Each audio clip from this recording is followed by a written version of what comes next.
Hi there, my name is Mark Sees. I'm the Wetlands Manager of the Orlando Wetlands Park for the City of Orlando. Been in this position about 25 years. It's been an incredible opportunity to study wetlands and wetland marshes and work at one of the most productive wetland treatment systems anywhere in the state of Florida, if not the world. One of the things I've grown to appreciate while working at the Wetlands Park is the important role that macroinvertebrates, benthic macroinvertebrates, play in the working and functioning of a healthy wetlands. Particularly wetland marshes, are prolific at creating detritus and organic material. As these cattails grow, they're consuming nutrients, they're removing it from the water column, they're importing it into their roots and into their stems for growth, and they're removing the nitrogen and phosphorus from the water. And as they grow, they're sloughing off those old leaves, and you can see many brown leaves there standing. And as those leaves die, they fall into the water, they begin to break down. Now this is where the invertebrates, the macroinvertebrates, come into play. They begin to feed and break down a lot of that organic matter and cycle it. And so macroinvertebrates are critically important in roles of nutrient cycling within the wetlands. They break down the organic matter, liberate those nutrients back to the water column, so now that's it's available or bioavailable nutrients for other organisms to use. They also, while they're decomposing and breaking down all of this organic matter, which is taking up space in the water column, so they're creating more space in the water column for other things to take up that. And then as time goes on and these populations are growing because they've all this food source in the wetlands, where now there's ample amounts of invertebrates within the wetlands to provide such a food source for other larger organisms, such as ducks and waterfowl, wading birds, fish, all kinds of things are feeding on the macroinvertebrates. In fact, we studied alligators within our wetlands park, and we looked inside the stomachs of the alligators, and the most the most abundant food item that they had, large 10, 12-foot alligators had in their stomachs, were snails, apple snails, a macro invertebrate. And so I thought that was really interesting. So invertebrates play such a huge part, often overlooked, in food source, food webs, and also the decomposition and nutrient cycling within wetlands. So the macroinvertebrates are broken down into different classes, and there's a lot of different ways to break down invertebrates, by their genus and species is the typical nomenclature way, or into their families, your typical taxonomy type ways. But one of the broader categories that we typically break macroinvertebrates down into are the different categories of their functional feeding groups. And so that's describing how they feed. And so the first group that we talk about are the shredders, and those are the macroinvertebrates that are breaking down the detritus or the organic matter into smaller and smaller bits and particles. And so we think about things that are feeding on kind of those leaves as they fall into the water. They're breaking them down into smaller and smaller particles. And so scuds are one that's very important in our wetland treatment system. Caddisflies, stoneflies, sow bugs, all those would be examples of shredders as they kind of shred the vegetation down into smaller particles. Next we might talk about collectors or grazers, and those collectors and grazers are going to be those organisms that are feeding on the fine particles as they move along in the current. So they're collecting things from the water column, and so a lot of times they're going to have some type of mouth part that has filaments on it that kind of reach out into the water and filter things that as they flow through. And so filter feeders you might think about would be some of the mayflies, midges, some of the net spinning caddisflies are going to be fall into this category. Or you might even think about like freshwater mussels are going to be collectors. So they're collecting and filtering the water. That's how they're collecting what they're feeding. And so we all have heard about the incredible potential of freshwater mussels to filter the water. So why would we sample macroinvertebrates? Well, the simple answer is they're very easy to collect. they're also very good indicator species of what's going on out there in the natural world or in a water body.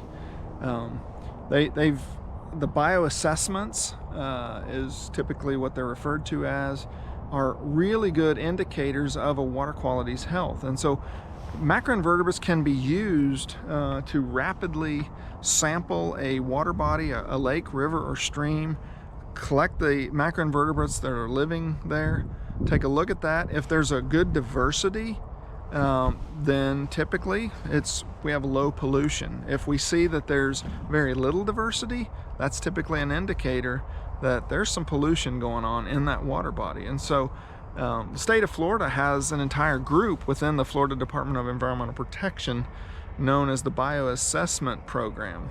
And so that group has set up kind of metrics or standards that allow biologists, scientists, researchers to go out and look at lakes, rivers, and streams all over Florida and assess those using some very quick tools that can be done in one day's time. And it typically involves different sampling techniques. The techniques that are most often used are going to be dip nets. And so I'll show you what dip netting looks like. All right, so one of the, I guess, most effective and probably the most common way to sample macroinvertebrates is with a D-ring dip net. It's called a D-ring because of the D shape in the net. And one of the neat things about this is scientists can use this area, which I believe, if I remember right, it's about 1/3 of a meter, a square meter when you average out how big the diameter is of this. And so as we dip, we can then count the number of dips, and then we know effectively about how much area we sampled of the marsh. And so then we can use that for population studies, and so we can begin to extrapolate. So but D nets or dip nets, macroinvertebrate sampling nets, is all what this refers to. This is a very, very fine mesh. It's like a 0.5 micron netting, and so the water will leave, but everything else is going to stay in the net. And so one of the problems with D net sampling is getting too much mud or muck in the bottom of it, and then that doesn't allow the water to drain out. So one of the things you want to do is you want to keep the net off the bottom, so you don't want to kick up a lot of dirt and mud and get that in there. You really want to kind of stir it up to get the invertebrates to kind of come off the bottom into your net without getting the mud. So it's a little bit tricky. So there is a bit of a technique to it. And then what that is going up and down as we go along. And so I'll demonstrate kind of the best way. And you want to go through the roots of the vegetation. I don't know if you want to get down close. But you kind of want to go up and down as you sweep. And so there. If we look inside, you can see we've got, there's some gambusia, some minnows, we've got some beetles in there, we've got some large pieces of the water lily leaves, and lots of this detritus and algae and some submerged aquatic plants in here as well. There's some duckweed and other things. And so what we're going to do next is we're going to put that into a container where we can actually see. We'll put a little bit of water in here so we can begin to see what we have. And so right here we've got a water strider spider. This looks like, look at here, here's a scud right here. Got another mosquito fish. So all kinds of small invertebrates that are floating around in here. And so then we would take this back and we would sample it to figure out exactly how many species are here. And so that's just from one dip net sampling. And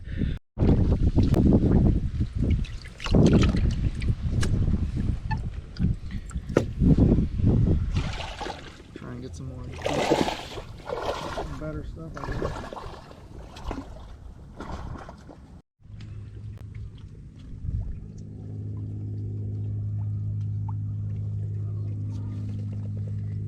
Ooh, here we go.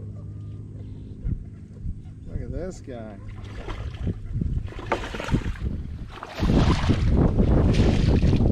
Got a really nice dragonfly nymph.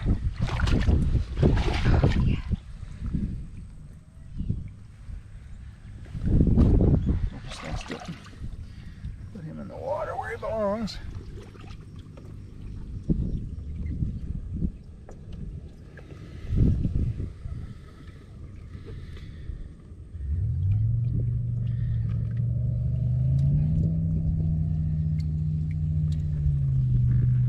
There's lots of scuds going around the bottom. So we've got scuds going around the bottom, the small ones. Those are grazers. They're gonna feed off the detritus, all that brown, dead plant material that's down in here. The scuds feed on that primarily. You've got the apple snails, which also, all the snails are gonna be grazers as well. They're gonna crawl across the leaves of the plants and eat the detritus. So you've got giant water beetle right here, which they are really aggressive predators, and so that's a predaceous macroinvertebrate. You've also got over here a fishing spider. They will walk across the top of the water, which is really cool to see. We've also got some other aquatic beetles that are underneath the water. We've got some water fleas, water mites. Here's another little small dragonfly larva right here, swimming around under the water. We've also got this large dragonfly larva right here who's hanging on. This guy is just about ready to crawl out of the water and turn into a flying dragonfly. As for the fish, we've got a lot of different fish in here. You've got mosquito fish. That's the Gambusia finnish. Again, they're predators. They're going to eat mosquito larvae. There's really small little fish down here in the bottom. A lot of those are going to be the least killifish, Heterandia formosa. And then I also saw some flagfish in here, which are a small little round fish. And all those are going to be predatory fish that feed on a lot of these other macroinvertebrates that you're seeing. So not bad for just a few swipes with the dip net. You can kind of see the diversity. And if we were to get this and look at it underneath a dissecting scope, we would have even more things that we would see, more macroinvertebrates.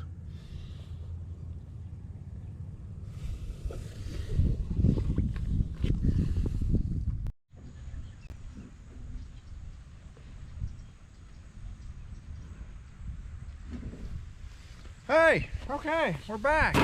This time we're going to talk a little bit about sampling with G minnow traps. So this is a G minnow trap. You can buy these in any, sports store or bait and tackle shop. But this is a great way to do sampling, just to get an idea of, what species we have in the wetlands, and we can also track abundance. So these are really, really great, easy, very simple to use. And they are very effective. They catch a lot of critters, a lot of reptiles and amphibians, a lot of fish, different things that are show up in these minnow traps, and also macroinvertebrates. But of course, with any scientific sampling, we want to make sure we take really good notes. And so whenever we do this type of sampling, we're always going to make sure we notate, obviously, the date, where we're deploying the minnow traps, the weather conditions, all these things, so we can go back and track what were the conditions? Why did we catch, the striped newt on this event, but we never caught it again? And so we can look back and maybe we can get a clue as to what the weather was doing, what the water was doing, the temperatures. And so today we have a windy day. It's overcast. We've got winds about 10 to 15 miles an hour out of the southwest.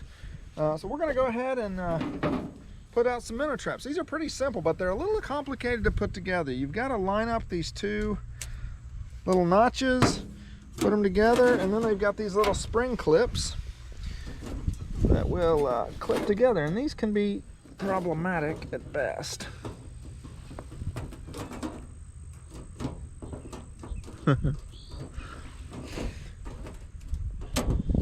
There we go. Okay.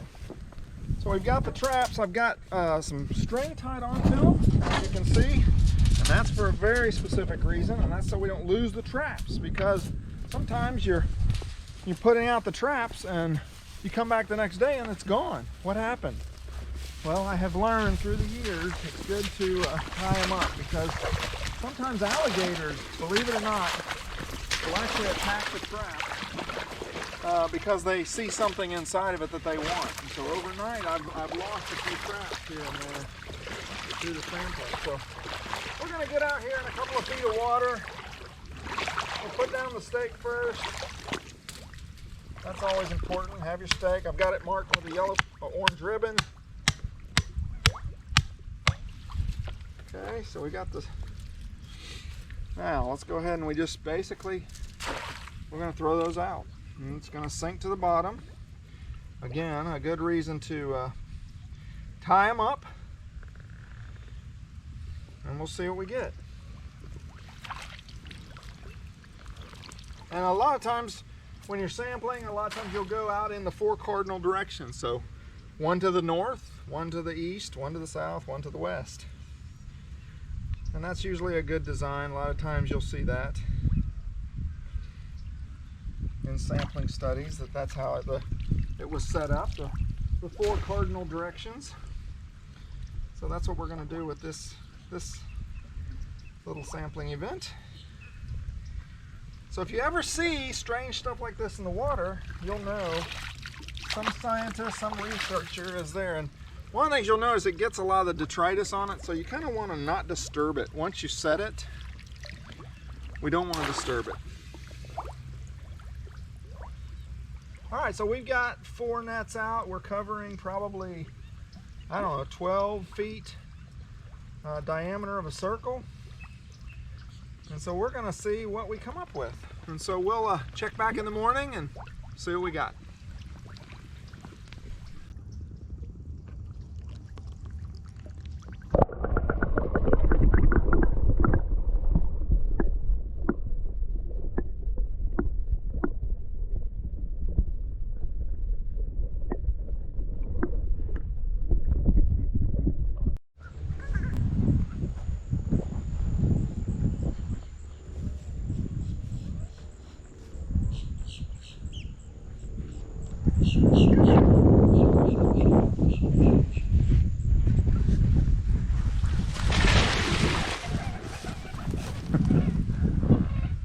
Okay, so we collected 9 traps. We set out 9 traps last night, and let me go ahead and show you what we caught.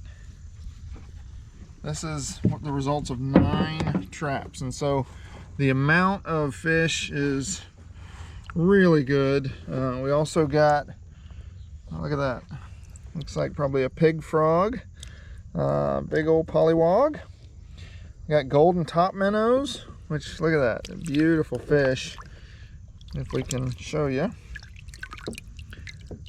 Lots of speckling on their sides. They're absolutely gorgeous underwater. They shimmer in the sun. We've got a crawdad in here. We've got lots of mosquito fish. There's the crawdad. So there's another.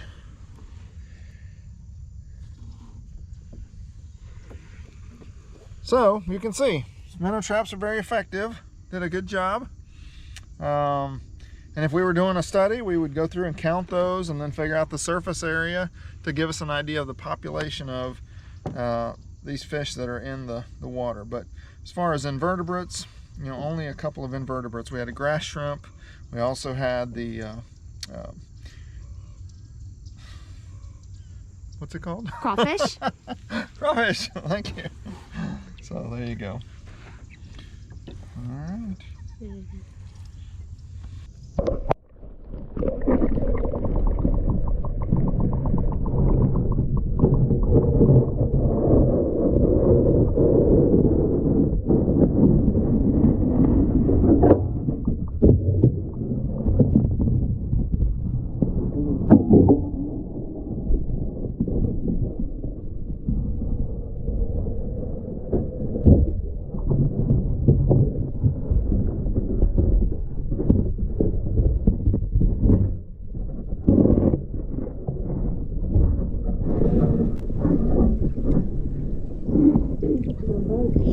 Okay, we're back.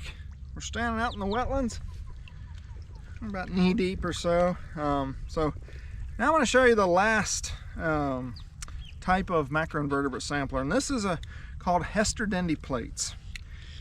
And that's obviously named after the person that invented this, but essentially it's just little 1/8 inch masonite squares. They're about 3 inches by 3 inches. They've got little spacers in between. We've got this wing nut, allow you to tighten them up. This is an example of an artificial substrate sampler. So artificial substrate, it's creating an artificial substrate that the macroinvertebrates can come and attach to. And so you have all kinds of things like, particularly like the non-biting midges, which we all know, the blind mosquitoes that are flying around. Well, they start off their life cycle as a chironomid midge, or a little midge worm, basically. It's a bloodworm is the common name of them. Very important in aquatic wetland ecosystems. It's one of the most abundant macroinvertebrates. Everything eats them, but those little bloodworms are all over. Well, a lot of times they will make their little burrows on these little substrates, these little artificial substrates. And so essentially what we're going to do, we're going to just get some string and we're going to tie this up and we're going to suspend it. Now the one thing about Hesterdendi plates is they have to be deployed for quite a while because it's not going to colonize overnight. And so this is the type of thing that you're going to set it. It's going to be in place for weeks at a time. A lot of times in the state of Florida, whenever there's a large development, like a development of regional impact, it's called a DRI process, the state agencies, particularly FDEP, will require as part of the DRI permitting process that Hesterdendi plates be deployed before, during, and even after the construction of a large DRI project. So for instance, if we're developing, one that I'm familiar with is the Fleming Island area up in near Jacksonville, where they took a very large area, thousands of acres, and began to develop it and turn it into, you know, homes and residential type housing. And so what we did is we went out before the construction ever started. We hung out Hesterdendi plates, and about every 6 weeks we'd go back, pull the plates, take them apart, analyze which species are living on those plates. And then again, that can represent a surface area of the wetland. So if we know we have 10, midges living on this plate, we know that if we extrapolate that across the whole area, it's a huge number of midges. And so we can come up with population estimates. And so on that Fleming Island project, we would do that every 6 weeks or so. We'd go out and sample that, and we'd analyze the macros that were living there. And then as time goes on, as the development starts, they start to stir up the earth.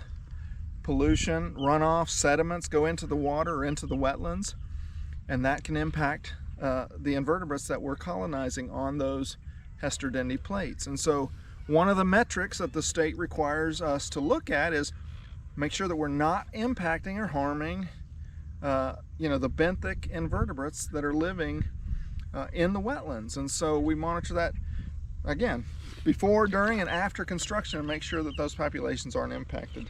So we're going to hang this. Usually we want to hang it about midway through the water column depth. So like right now it's about, it's about 1.5 feet deep, and so we're going to hang it about 1 foot down or so. And so we're going to cut some string and hang it here, and we'll come back in several weeks and we're going to check to make sure and see what this plate has growing on it. And so we'll show you what that looks like. And again, this is more for the benthic macroinvertebrates. So your invertebrates that are going to make their home down on the bottom of the floor, which they're really hard. You can't really sample those with dip nets because it's all that mud that's down there. So it's really hard to sample with the dip net. But there we go. Okay, and it's hanging. So, all right, we'll check back.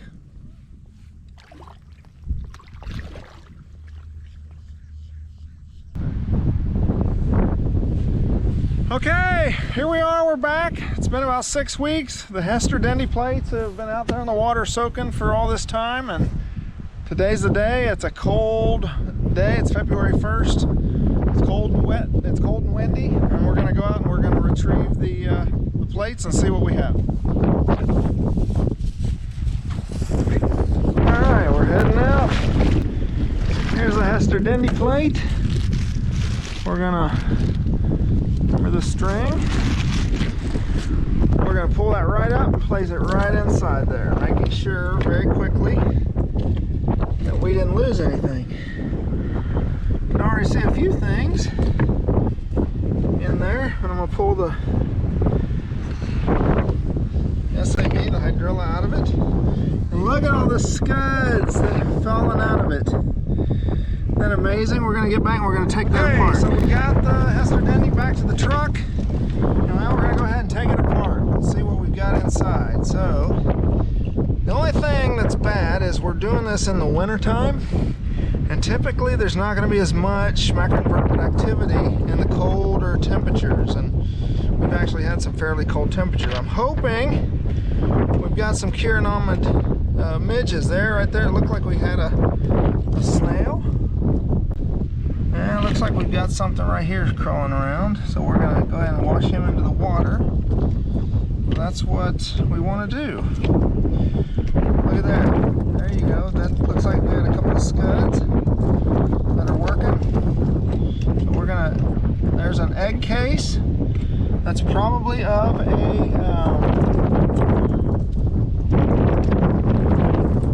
one of the midge larvae. So we'll get all these off. Here's another egg case right here. There you go. Look at the bloodworm. Focus in on the bloodworm right there. That red thing is a... Hey, he's alive, but he is cold. There's some more scuds. We're going to get them off. So we're picking through these. There's another one. Look at there. We'll wash him. There's two more right there. So you're seeing there's a couple. Two more right there. So we've got quite a few larvae and scuds, amphipods, and different macroinvertebrates that have colonized these plates. And so what we would do is we would calculate out the number that we have here to come up with the amount of species that are in every square meter of the wetlands. So that's how you do it. There's some more. Those are going to be some of the fly larvae, like mayflies and that sort of thing.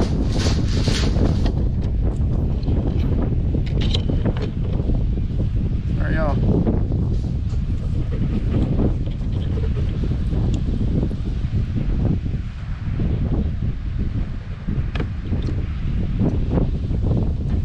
Almost done. Oh, there's a scud.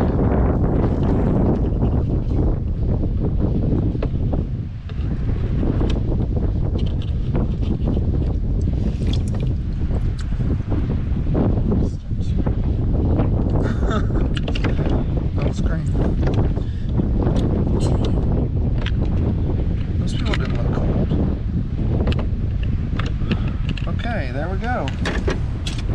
Okay, look at that. We've got another bloodworm right there and a lot of scuds in here. So it would take a lot of work to count all of the scuds that we have, but we've got quite a few bloodworms too. And so we've got a pretty good showing of macroinvertebrates that have colonized the Hester Dendy plates. Look at that bloodworm there. He is bright red. And so if we look at those under the microscope, we'd have a really good idea of what we have.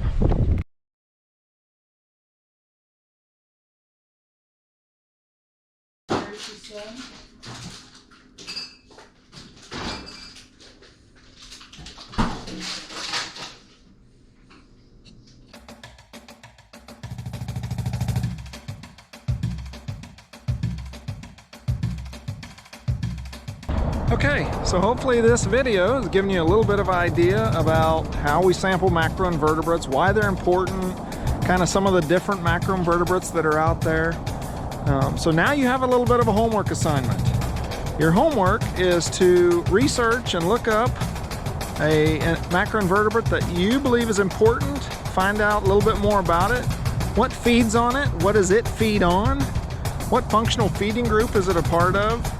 Where does it live? What kind of habitats? Is it sensitive to pollution, or is it okay living in pollution? So those are some things that we want you to look up and kind of research one, become very familiar with it, and then we'll use that as our homework for this week.